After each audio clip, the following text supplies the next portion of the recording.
Balitang gumulat sa lahat, Casimero Angas ng Pinas, handa ng labanan etong halimaw ng Japan na si Naoya Inoue. And bago tayo magpatuloy mga kaibigan, isang like lang po, or kung mabigat yan kahit isang share na lamang po, masaya na po, tulong na po sa akin yun.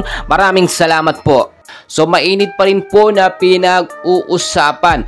Ito nga po magiging big match up between Casimero Angas ng Pinas at Naoya Inoue.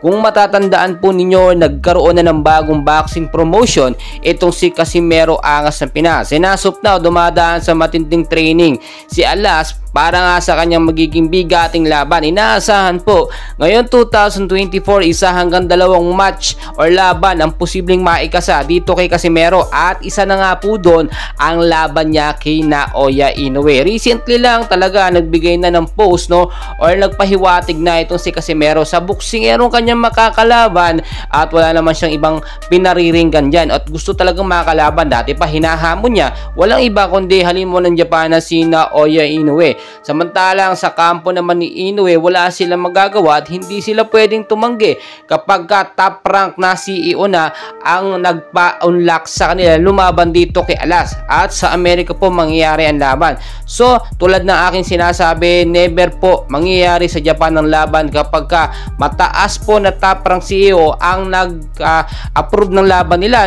It means hindi pwede sa Japan dahil baka magkaroon na naman ng lutong laban. So hindi lamang po mga Amerikano or mga Japanese, lahat po yan ay nag-aabang sa laban na ito dahil ito ay maituturing sa isa sa pinaka sikat na magiging laban nga po ngayon 2024. Undefeated na Naoya Inoue versus dito sa ating Angas ng Pinas na si Casimero Angas ng Pinas. Tingnan nyo mabuti.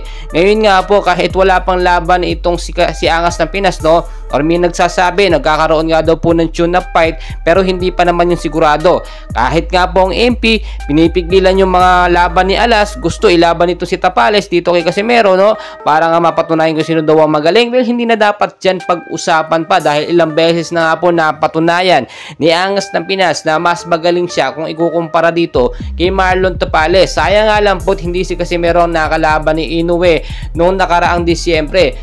Kung si Alas po yun, sigurado panalo tayo at hindi po magkakaroon ng bentang laban. Very obvious naman na talagang gustong maibawi or maiangat po ni Casimero Angas ng Pinas ang karangalan ng bansang Pilipinas sa larangan ng boxing pagdating nga po doon sa pagkakatalo kay Naoya Inoue. Well mga kaibigan, ang dami pa nating kaganapan na dapat malaman. So dyan lang po kayo, and ugaliin mag-like, subscribe, and always pa-hit ng notification bell.